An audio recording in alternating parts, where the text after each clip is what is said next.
제20장. 나아마 사람 소발이 대답하여 이르되, 그러므로 내 초조한 마음이 나로 하여금 대답하게 하나니 이는 내 중심이 조급함이니라. 내가 나를 부끄럽게 하는 책망을 들었으므로 나의 슬기로운 마음이 나로 하여금 대답하게 하는구나. 내가 알지 못하느냐? 예로부터 사람이 이 세상에 생긴 때로부터 악인이 이긴다는 자랑도 잠시요 경건하지 못한 자의 즐거움도 잠깐이니라. 그 존귀함이 하늘에 닿고 그 머리가 구름에 미칠지라도 자기의 똥처럼 영원히 망할 것이라. 그를 본 자가 이르기를 그가 어디 있느냐 하리라. 그는 꿈같이 지나가니 다시 찾을 수 없을 것이요 밤에 보이는 환상처럼 사라지리라. 그를 본 눈이 다시 그를 보지 못할 것이요 그의 처소도 다시 그를 보지 못할 것이며 그의 아들들은 가난한 자에게 은혜를 구하겠고 그도 얻은 재물을 자기 손으로 도로 줄 것이며 그의 기골이 청년같이 강장하나 그 기세가 그와 함께 흙에 누우리라. 그는 비록 악을 달게 여겨 혀 밑에 감추며 아껴서 버리지 아니하고 입천장에 물고 있을지라도 그의 음식이 창자 속에서 변하며 뱃속에서 독사의 쓸개가 되느니라. 그가 재물을 삼켰을지라도 토할 것은 하나님이 그의 배에서 도로 나오게 하심이니 그는 독사의 독을 빨며 뱀의 혀에 죽을 것이라. 그는 강 곧 꿀과 엉긴 젖이 흐르는 강을 보지 못할 것이요 수고하여 얻은 것을 삼키지 못하고 돌려주며 매매하여 얻은 재물로 즐거움을 삼지 못하리니 이는 그가 가난한 자를 학대하고 버렸으며 자기가 세우지 않은 집을 빼앗음이니라. 그는 마음의 평안을 알지 못하니 그가 기뻐하는 것을 하나도 보존하지 못하겠고 남기는 것이 없이 모두 먹으니 그런즉 그 행복이 오래가지 못할 것이라. 풍족할 때에도 괴로움이 이르리니 모든 재난을 주는 자의 손이 그에게 임하리라. 그가 배를 불리려 할 때에 하나님이 맹렬한 진노를 내리시리니 음식을 먹을 때에 그의 위에 비같이 쏟으시리라. 그가 철병기를 피할 때는 놋화살을 쏘아 꿰뚫을 것이요 몸에서 그의 화살을 빼낸즉 번쩍번쩍하는 촉이 그의 쓸개에서 나오고 큰 두려움이 그에게 닥치느니라. 큰 어둠이 그를 위하여 예비되어 있고 사람이 피우지 않은 불이 그를 멸하며 그 장막에 남은 것을 해치리라.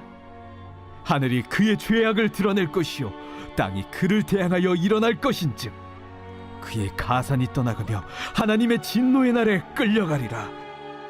이는 악인이 하나님께 받을 분깃이요 하나님이 그에게 정하신 기업이니라. 오늘 새벽에도 주님의 보좌 앞으로 나오신 성도님들에게 하나님의 은혜와 평강이 함께 하시기를 축원드립니다. 오늘 욥기 20장 말씀 함께 살펴보도록 하겠습니다. 욥기는 고난의 문제를 긴 호흡으로 우리와 함께 나누고 있죠. 욥기에서 이야기하는 고난은 인과응보로 해석할 수 있는 부분이 아니고 하나님의 주권 속에서 해석해야 함을 보여주고 있습니다. 욥기의 시작이 욥이 동방의 의인이고 온전한 자라는 것으로 시작을 합니다. 그래서 그가 당하는 고난이 그의 죄로 인한 것이 아님을 욥기는 그 시작에서부터 알려주고 있죠. 그래서 우리의 인생에서 만나는 죽을 때까지 끊어지지 않은 이 고난의 문제에 대해서 단순히 죄를 지어서 형벌을 받는 이 인과응보의 시각으로 보지 않기를 우리에게 요구하고 있습니다. 그래서 하나님의 허락 속에서 욥은 고난을 당하게 되는데요. 모든 재산을 잃고 자식들도 잃고 죽음의 위험 속에 놓여 있습니다. 이 욥의 소식을 들은 세 친구가 욥을 방문하여서 위로하려 하였지만 그의 몰골을 보고 일주일 동안 아무 말도 하지 못합니다. 긴 침묵을 깬 것은 욥의 탄식이었는데요. 차라리 태어나지 않았으면 좋았을 것을 이야기하며 자기의 생명을 한탄하고 있습니다. 이 한탄 뒤에 논쟁이 이어지는데요. 욥기는 3번의 논쟁과 그리고 3번의 독백으로 구성이 되어 있습니다. 첫 번째 논쟁에서 세 친구들은 욥에 대해서 이런 고난을 당하는 것은 죄 때문이다. 빨리 하나님께 회개하고 나가라. 라는 내용이 핵심이었습니다. 이에 대해서 욥이 이야기하기를 사람의 지혜로 하나님이 하시는 일을 다 이해할 수 없다라고 대답을 합니다. 욥이 당하는 이 고난이 자신의 죄 때문에 일어난 일이 아님을 욥은 확신하고 있었습니다. 하나님이 분명한 목적을 가지고 나에게 이런 고난을 허락하신 것인데 사람의 지혜로 이 자연의 질서로 즉 인과응보의 사고로 내가 당한 이 고난을 다 해석할 수 없다라고 항변한 거죠. 자신들의 이야기에 수긍하지 못하는 욥에 대해서 다시 2차 논쟁이 벌어지게 됩니다.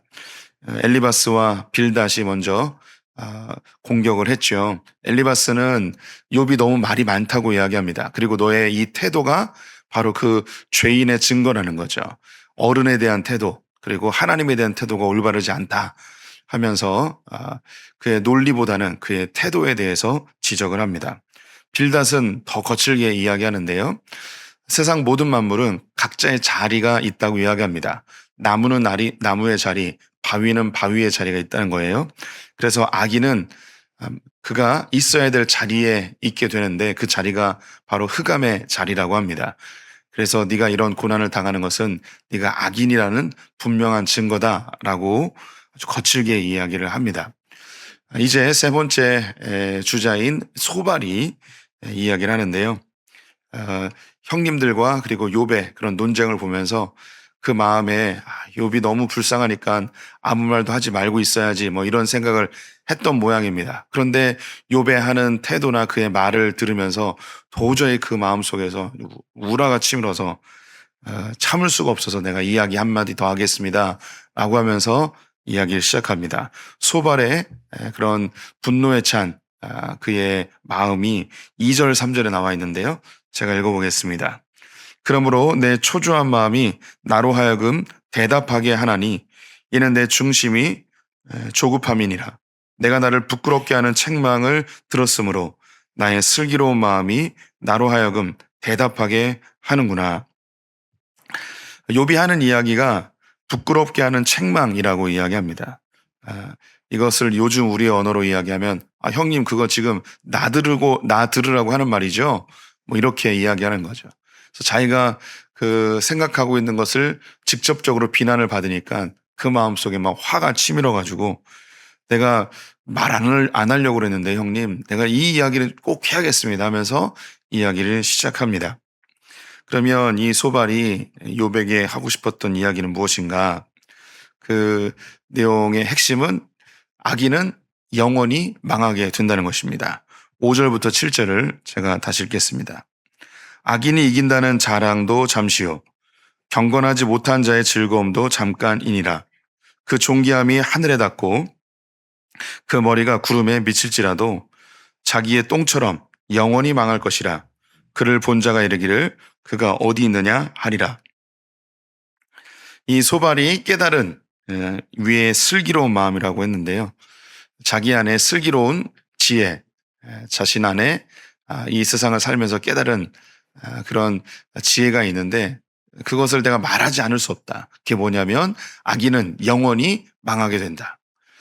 악인이 잠시 잘 되는 것 같고 무엇인가 소유한 듯 할지라도 결국은 자기의 똥처럼 영원히 멸망하게 될 것이다. 이게 내가 깨달은 지혜다라고 이야기를 합니다. 이 이야기에서 지금 욥을 악인으로 완전히 취급을 하고 있는데요. 빌닷도 그렇게 이야기했죠. 세상 모든 만물이 각자의 자리가 있다. 근데 악인의 자리는 흑암이다. 그래서 이 욥에 대해서 악인으로 아예 두 번째 논쟁부터는 그 결정 짓고 이야기를 합니다. 형님은 악한 자입니다. 왜 악한 자인가? 지금 결과가 이렇게 됐으니 분명히 악한 자입니다. 선한 자라면 하나님이 복을 주셨을 텐데 이런 엄청난 재앙을 받는 모습을 보니 형님은 분명히 악인입니다. 그래서 악인으로 정죄를 하고 이야기를 계속해 나갑니다. 그 악한 자들이 당하는 영원한 형벌이 무엇인가 그 뒤에 언급이 되어 있는데요. 아들들은 가난한 자에게 구걸을 하게 될 것이고 재물을 다 빼앗기고 재물을 토해내게 될 것이고 수고하고 얻은 것을 삼키지 못하고 다 사라지게 될 것이다. 이야기합니다. 여기서 이 소발이 이야기하는 핵심이 이 안에 담겨 있는데요. 악인은 영원히 멸망하게 되는데 그 영원히 멸망하는 것의 증거들이 뭐냐면 아들들이 가난한 자에게 가서 구걸을 하게 된다는 거예요. 가난한 자보다 얼마나 더 못 살면 구걸을 하겠습니까? 재물을 다 빼앗기게 된다는 거예요. 그리고 재물을 삼킨 것, 재물을 얻은 것을 다 토해내게 된다는 것입니다. 그리고 수고하고 얻은 것을 삼키지 못하고 다 돌려주게 되어 있다고 이야기합니다. 네, 우리 성도님들 잘 여기서의 소발이 이야기하는 핵심을 발견하셨는지요? 지금 이 소발은 악한 자는 영원히 멸망하게 되는데 이 멸망의 증거로 뭘 이야기하고 있냐면 물질이 사라지는 것을 이야기하고 있습니다. 가난해지고 모았던 것을 잃어버리고 또 자기가 수확한 것을 얻지 못할 때 이것이 형벌이라고 이야기를 하고 있는 거예요. 이 소발이 가지고 있는 생각은 이 세상 사람들이 생각하는 것과 거의 똑같습니다.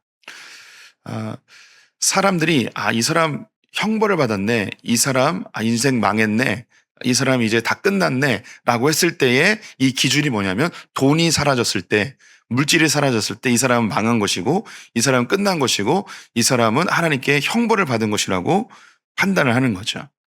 눈에 보이는 물질이 사라진 상태를 사람들은 형벌이라고 생각을 하는 겁니다. 이 생각은 저와 우리 성도님들에게도 크게 다르지 않습니다. 우리가 육신을 갖고 있어서 눈에 보이는 것으로 판단하게 되어 있는데요. 그래서 물질을 많이 소유하면 복받은 것이라고 생각하고 물질이 없어지면 형벌을 받았다고 생각을 합니다. 이것은 하나님에게 대해서도 우리가 똑같은 반응을 보이는데요. 물질이 많아지면 하나님께 복을 받은 사람이고 물질이 사라지면 하나님이 벌을 준 사람으로 평가하게 됩니다. 이게 이제 물질주의에 사로잡혀 있는 사람들이 가지고 있는 복과 저주의, 복과 형벌의 기준인 거죠. 이어서 하나님이 이 악한 자들에게 진노를 주시는데 그 진노의 내용을 구체적으로 언급을 하고 있습니다. 제가 하나씩 한번 읽어볼게요. 20절부터 읽으면 그는 마음의 평안을 알지 못하니 그가 기뻐하는 것을 하나도 보존하지 못하겠고, 지금 소발이 악한 자가 하나님의 진노에 의해서 받는 형벌을 이야기하는 겁니다. 첫 번째는 그 마음에 평안이 없다고 이야기합니다. 그리고 두 번째, 그가 기뻐하는 것을 하나님이 보존해 주지 않는다고 합니다. 사라지는 거죠.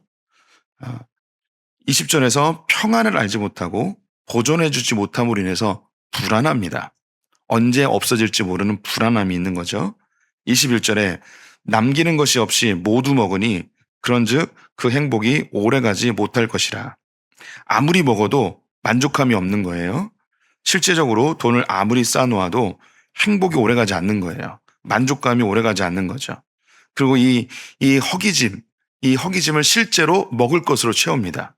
그래서 현재 물질주의 사회에서는 끊임없이 더 맛있는 거, 더 보기 좋은 그런 음식들을 찾아다니면서 먹는, 그런데 그걸 먹어도 허기진 거죠. 그래서 더 맛있는 거, 더 유명한 것 계속 찾아다니는 모습입니다.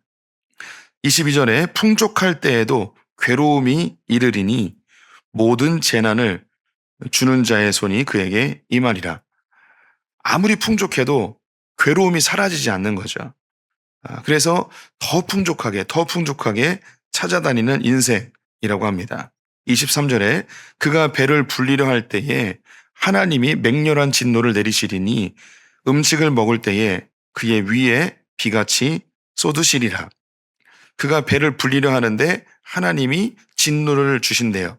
그래서 그의 위 속에서 그게 쏟아진다는 겁니다. 네, 요거 가장 쉬운 이야기로 위장장애입니다. 네. 내가 막 맛있는 걸 먹고 그 아주 산의 진미를 먹었는데 그 마음속에 평안함이 없으니까 이 만성 스트레스로 소화가 안 되는 거죠. 그래서 계속 이 복통으로 시달리면서 풍족한데 마음이 편안하지 않은 상태. 이것은 또 영적으로 이야기하면 아무리 많은 부요함이 있어도 하나님이 그 마음속에 평안을 주지 않는 그런 것으로 표현할 수도 있겠습니다. 24절에 그가 철병거를 피할 때에는 놋 화살을 쏘아 꿰뚫을 것이에요. 그가 철병거를 피했는데 이거 피했으니까 됐다라고 했는데 전혀 예상치 못한 놋 화살에 맞아서 그가 상처를 크게 받게 됩니다. 이것을 예를 들자면 내가 이 돈 문제만 해결하면 돼 그럼 행복해라고 했는데 갑자기 전혀 생각지 못했던 자녀들의 문제가 빵 터져서 자기의 마음에 엄청난 큰 고통을 당하는 이런 것을 이야기할 수 있겠죠. 네, 요거에 지금 잘 보셔야 되는 게 악인들이 막 돈을 많이 벌려고 이렇게 해서 돈을 많이 벌어서 자기네 인생이 평안해지고 안정적인 그런 삶을 살 거라고 생각을 하는데 이 악한 자들은 하나님이 진노를 주셔서 자기의 모든 것을 다 빼앗기게 될 것이고 다 가난하게 될 것이고 다 먹은 것도 다 토해내게 될 것이고 그렇게 된다는 거예요. 이런 물질이 사라지는 형벌을 받게 될 것이라고 이야기합니다. 그런데 물질을 많이 소유한 자들, 그런데 이런 물질의 손해가 없이 그냥 풍요롭게 여전히 잘 살고 있는 사람들, 그러면 소발의 눈으로 볼 때는 이 사람은 여전히 복을 받고 있는 사람이거든요. 그런데 이 여전히 부요함으로 복을 받고 있는 사람들의 마음속에 어떤 마음이 있냐면 많은 부유함이 있음에도 불구하고 마음이 평안하지 않은 거예요. 또 내가 지금까지 쌓아놓은 것이 언제 사라질지 모른다는 두려움을 갖고 있는 거죠. 또 내가 여전히 충분히 많은 것을 갖고 있음에도 불구하고 여전히 목마르게 생각하는 거죠. 그리고 그 허기짐을 달래기 위해서 더 맛있는 것들을 찾아다니는 모습을 발견하게 됩니다. 그리고 돈을 많이 쌓아놓으면 내 인생이 다 행복해질 거라고 생각했는데 전혀 예상치 못했던 곳에서 문제가 터지면서 여전히 그 사람에게 고난이 찾아오는 것을 보게 되죠. 지금 소발은 정확한 말을 하고 있습니다. 악인들은 평안이 없을 것이고 늘 불안하게 살 것이고 늘 배고플 것이고 먹은 것도 토해내게 될 것이고 전혀 예상치 못한 곳에서 문제가 발생하여 그의 삶이 망가지게 될 것이고 악인들은 이런 형벌을 받는다고 이야기해요. 그런데 이것이 물질이 사라지는 형벌입니다. 근데 물질이 여전히 많은 사람, 욥의 생각으로는 그 사람은 물질을 잃어버리지 않았기 때문에 의로운 자인 거죠. 근데 이 세상에 물질주의의 관점에서 부유하고 의롭다고 이야기하는 괜찮은 삶을 산다고 이야기하는 사람들의 그 마음속에도 가만히 살펴보면 뭐가 있냐면 불안함이 있고 두려움이 있고 만족함이 없고 늘 허기져 있고 더 좋은 것, 더 많은 것을 찾아다니는 인생인 거죠. 그리고 내가 이것만 해결하면 이 문제만 잘 예비하면 아무 문제 없이 살 거라고 생각했는데 전혀 예상치 못했던 너무 사소한 문제로 내 인생이 완전히 망가져버리는, 지금 소발이 이야기하는 의인과 악인은 올바른 기준이 아니라는 거죠. 물질이 부요함으로 이 사람은 복받은 것이고 물질이 없음으로 이 사람은 하나님께 복을 받지 못한, 다른 말로 진노를 받았다는, 물질이 있고 없고로 복을 받았다, 형벌을 받았다라고 판단하는 것은 옳지 않은 겁니다. 하나님이 우리에게 물질을 주실 수도 있고 우리를 가난하게 놓을 수도 있습니다. 우리를 풍요롭게 할 수도 있고 우리를 궁핍하게 할 수도 있습니다. 우리를 높은 곳에 있게 할 수도 있고 우리를 낮은 곳에 있게 할 수도 있습니다. 우리를 형통하게 하실 수도 있고 우리를 빈궁하게 할 수도 있습니다. 이것으로 이 사람이 복을 받았다, 이 사람이 하나님의 진노를 받았다, 이 사람이 믿음이 좋다, 이 사람이 믿음이 없다, 이렇게 판단할 수 있는 게 아니라는 거예요. 한국 교회가 이 기복주의 신앙으로 오랫동안 흘러왔었죠. 이 기복주의 신앙의 그 이면에는 은사주의 신앙이 깊이 자리하고 있습니다.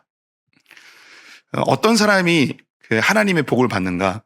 기도를 아주 강하게, 아주 신령하게 표현하는 그런 정말 우리로 조금 이야기하면 미친 듯이 기도하면 복을 받습니다. 간절하게. 하나님께 은사를 많이 받은 사람이 이게 물질의 복으로 흘러간다는 그런 생각을 갖고 있었습니다.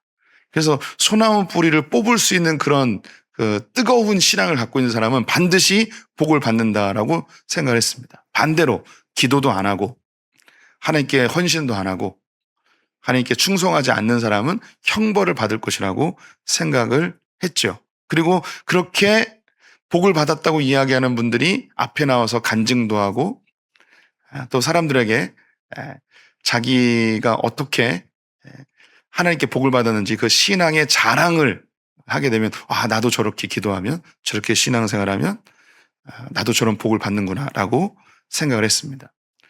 여기 이야기하는 이 소발과 우리는 크게 다르지 않은 자들이죠. 그래서 큰 복을 받아서 평안하고 미래가 보장되고 내 삶이 안정적인 이런 삶을 살며 하나님께 복 받은 사람. 하지만 물질의 풍요함이 없으면 하나님께 복을 받지 못한 사람. 이렇게 평가했던 우리의 시절들이 있습니다. 은사주의는 물질주의로 흐를 수밖에 없는 중요한 이유를 증거로 제가 몇 가지 이야기해 드릴게요. 제가 이미 여러 번 설명해 드린 것 같은데 은사주의는 아주 그 명확한 물질주의로 흘러갑니다. 왜냐하면 은사라는 게 눈으로 보여지는 것으로 평가가 되거든요. 그래서 방언을 하는 사람과 방언을 하지 못하는 사람이 있으면 누가 더 믿음 좋은 사람이냐면 방언하는 사람이 믿음 좋은 사람이에요. 이걸 어떻게 평가하는가? 그 내면 속에 있는 믿음의 경중을 하나님만이 볼 수 있는데 우리는 이미 평가해 버리죠. 왜냐하면 눈에 보이는 은사, 즉 방언을 하고 있기 때문에 이 사람이 더 믿음 좋은 사람으로 평가를 해버립니다. 방언을 하나 하는 사람과 방언을 두세 개 하는 사람, 이 중에 누가 더 믿음 좋은 사람이냐면 방언을 여러 개 하는 사람이 더 믿음 좋은 사람이에요. 측정할 수 있는 거죠. 눈에 보이는 것이죠. 방언 두세 개 하는 사람과 통변의 은사가 있는 사람, 누가 더 믿음 좋은 사람이냐? 통변의 은사 있는 사람이 믿음 더 좋은 사람이 돼버리는 겁니다. 그래서 이 은사주의는 그 태생적으로 눈에 보이는 것으로 측정하기 때문에 물질주의로 흐를 수밖에 없는 거죠. 그런데 이 한국교회가, 그리고 우리도 이 한국교회 토양 속에 살다 보니 여기에 많이 영향을 받고 있습니다. 그래서 우리가 하나님이 주시는 복을 물질로 다 측정을 하는 거죠. 그런데 물질이 많은 사람이나 물질이 없는 사람이나 불안하긴 마찬가지고 평안이 없는 건 마찬가지고 자신의 미래에 대해서 두려움 속에 살아가는 거 다 똑같습니다. 하나님은 우리를 부유하게 하실 수도 있고 가난하게 할 수도 있습니다. 형통하게 할 수도 있고 우리를 빈궁에 처하게 할 수도 있습니다. 그러면 진짜 주님이 이야기하시는 의로운 자의 표징이 무엇인가? 바울이 빌립보서에서 이야기하는 나는 궁핍에 처할지도 하고 풍요에 처할지도 하고 높이 올라갈 수도 있고 낮아질 수도 있고 이러한 것에 대한 일체의 비결을 배웠다고 이야기합니다. 우리가 처한 어떤 환경 속에서도 하나님 안에서 평강을 누리는, 기쁨을 누리는, 하나님 나라를 누리는 이 삶이 진정한 의로운 자의 복입니다. 이것이 성령 안에서 가능한 거죠. 내게 능력 주시는 자 안에서 모든 것을 할 수 있느니라. 이것이 바울이 삶의 일체의 비결을 배운 비결이에요. 한국교회가 내게 능력 주시는 자 안에서 내가 모든 것을 할 수 있느니라. 이 성경 구절을 얼마나 많이 오용했는지 모릅니다. 내게 능력 주신 자 안에서 내가 모든 것을 할 수 있다고 이 성경 구절을 외치면서 우리는 뭘 원하고 있으냐면 소발과 똑같은 걸 원하고 있는 거죠. 성령이 내게 충만하게 되면 내가 내 힘으로 할 수 없는 엄청난 초능력이 발동하여서 이 세상에 있는 모든 물질을 다 끌어오고 내 삶의 모든 문제를 해결하고 내 자식을 형통하게 하는 성령만 내게 임하면 내가 원하는 모든 만사형통되는 삶을 꿈꾸고 있었던 거죠. 그래서 성령에 의해 내가 통치받고 지배당하고 하나님의 다스림을 받는 삶에 대한 관심은 아무것도 없고 이 성령을 마치 나의 종처럼 내 주머니 속에 가지고 다니는 성령을 받아서 내가 꼭꼭 내 주머니에 넣어서 필요하면 지니의 요술램프처럼 딱 비벼가지고 그 성령을 돌출시켜서 내가 원하는 거 얻어내는 이 정도로 우리의 신앙이 머물러 있었던 적이 꽤 오랫동안 있었던 거죠. 바울이 이야기했던 내게 능력 주신 자 안에서 내가 모든 것을 할 수 있다는 것은 어떤 환경에서도 기뻐할 수 있는 일체의 비결을 배우는 겁니다. 높이 있던 낮게 있던 부유하던 궁핍하던 관계없이 하나님의 나라를 누리는 거죠. 여기 나와 있는 이 악인들의 특징의 반대, 참된 평안을 누리고 불안함과 두려움 없이 기쁨을 누리는 삶, 물질이 있건 없건 관계없이 하나님을 섬기기로 결단하고 주 안에서 즐거움을 누리는 삶, 내가 산의 진미를 먹던 아니면 그 라면 한 끼를 먹던 이 주신 것에 감사하면서 이 즐거움을 누리는 삶, 수고한 것에 대해서 하나님이 주실 때도 있고 거둬가실 때도 있고 주신 이도 여호와시요 거둬가시는 분도 여호와심을 인정하면서 자족하며 감사하는 삶, 이것이 성령 안에서 일체의 비결, 주님 안에서 이게 가능한 삶을 바울이 이야기하고 예수님이 그런 삶을 사셨고 우리도 살 수 있습니다. 우리는 소발과 같은 생각을 많이 할 때가 있습니다. 하나님이 주신 복은 물질적인 것, 그리고 하나님이 진노하시면 내가 가지는 거 다 없어져서 가난해지는 것. 아닙니다. 하나님의 복은 하나님의 나라입니다. 하나님과의 친밀한 관계, 그 주님 안에서 누리는 평안, 그리고 그 주님이 주시는 기쁨에 함께 동참하는 것. 이게 진짜 주시는 복입니다. 하나님의 이 복을 누리시는 우리 성도님들 되시기를 주님의 이름으로 축원드립니다. 기도하겠습니다. 하나님, 우리 물질 세계에 살고 있다 보니 물질을 벗어나서 살 수 없음을 인정합니다. 그래서 하나님, 우리는 간구합니다. 우리에게 오늘날 일용할 양식을 허락하여 주시옵소서. 하지만 우리가 이 물질의 세계 속에 파묻혀 살아가는 자들이 아니고 하나님의 나라와 하나님의 거룩하심과 주님의 영광을 꿈꾸는 자들 되게 하여 주시옵소서. 그래서 하나님의 나라가 먹고 마시는 것에 있지 않고 의와 희락과 평강에 있음을 기억하여 참된 복을 누리는 소풍의 성도들 되게 하여 주시옵소서. 오늘 하루 주님께 의탁하며 예수님의 이름으로 기도드렸습니다. 아멘.